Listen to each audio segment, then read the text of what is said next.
বাঙাল আর ঘটির রেষারেষি, তাই দেখে চিংড়ি আর ইলিশের হাসাহাসি। তো বাঙাল ঘটির সাথে চিংড়ি আর ইলিশের কিন্তু রেষারেষি হাসাহাসি সবটা সবসময় থাকে। তো আমার তো চিংড়ি মাছ খুব প্রিয়, আমার বাপি বাঙাল মা ঘটি। তো আমি চিংড়ি ইলিশ দুটোতেই আছি আর কি।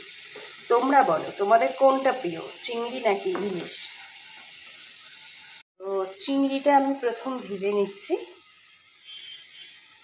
আর এদিকে লাউগুলো দেখো এরকম ছোট ছোট করে কাটা হয়েছে।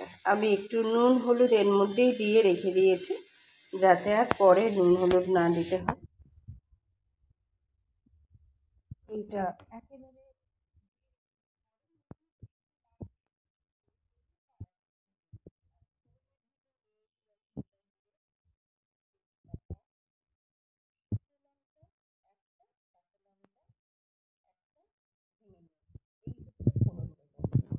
তো আজকের রেসিপি হলো লাউ চিংড়ি।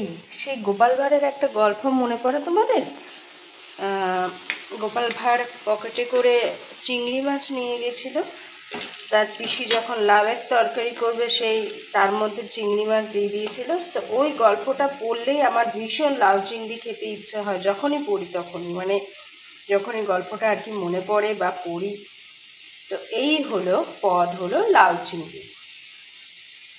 চিংড়ি মাছের ওই তেলটাই আছে দেখো।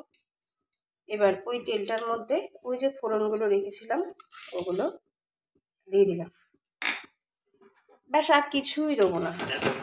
বেশি এক গাদা মশলা না আমাদের বাড়িতে কেউ খেতেও চায় না, আর আমি চেষ্টা করি একদম অল্প মশলায় সুন্দর রান্না, যেন রান্না হয় টেস্টি আর অল্প মশলায় রান্না হয়। তো এই দেখো এগুলো এবার যখন একটু ভাজা সুন্দর গন্ধ বেরোবে, আর কিচ্ছু না, না জিরে গুঁড়ো দেবো, না আদা বাটা দেবো, না ধনে গুঁড়ো, কোনো রকম মশলা এর মধ্যে আর দেবো না। আর অলরেডি লাউটার মধ্যে নুন হলুদ দিয়ে রেখে দিয়েছিলাম, এটা তোমরা দেখেই নিয়েছো। তো এইটাই একটু মশলাটা ভাজা ভাজা যেই গন্ধটা বেরিয়ে যাবে তখনই এটা দিয়ে দেবো। একটা ভাজা ভাজা স্মেল বেরিয়ে গেছে, এবার দিয়ে দিলাম।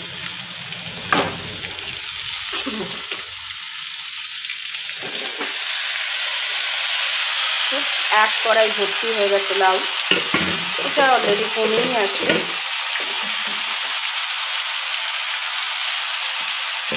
তরকারিতে একটু চিনি দিতে হয়, তাহলে তরকারিতে টেস্ট হয়, তোমরা দেবে, কিন্তু আমি চিনিটা এই কারণে অ্যাভয়েড করি, সুগার পেশেন্টদের না চিনিটাই হলো সব থেকে বেশি ক্ষতিকর। তো সেজন্য এটা যখন হয়ে আসবে তখন অনেকেই চিনি দিতে পারো, কিন্তু চিনি দেওয়াটা আমি দিই না।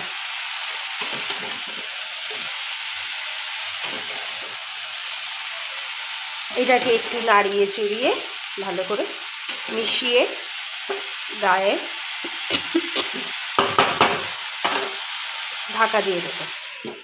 ব্যাস এবার জল কমবে, কমে এসছে, মানে লাউ থেকেই আলাদা করে জল দিতে হবে না, লাউ থেকেই যে জলটা বেরিয়েছিল সেই জলটাই একেবারে মরে এসছে মোটামুটি। এরপরে আমি কিন্তু চিংড়ি মাছগুলো এর মধ্যে দিয়ে দেবো।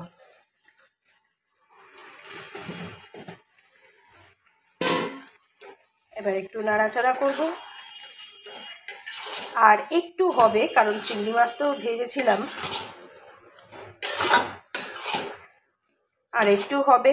একদম যখন জলটা পুরো শুকিয়ে আসবে তখন এটা হয়ে যাবে। চিংড়ি মাছগুলো দিয়ে নাড়িয়ে দিলাম, দেখতে কত সুন্দর লাগে না চিংড়ি মাছগুলো লাউয়ের উপর। হয়ে গেছে আমার লাউ চিংড়ি। তো এবার হলো ঢালার পালা।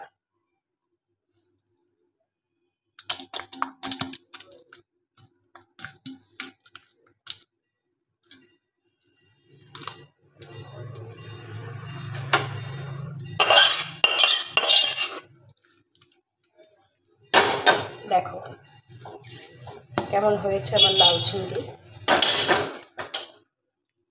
দেখছো রংটা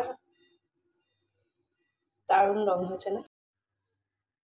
হয়ে গেছে আমার লাউ চিংড়ি।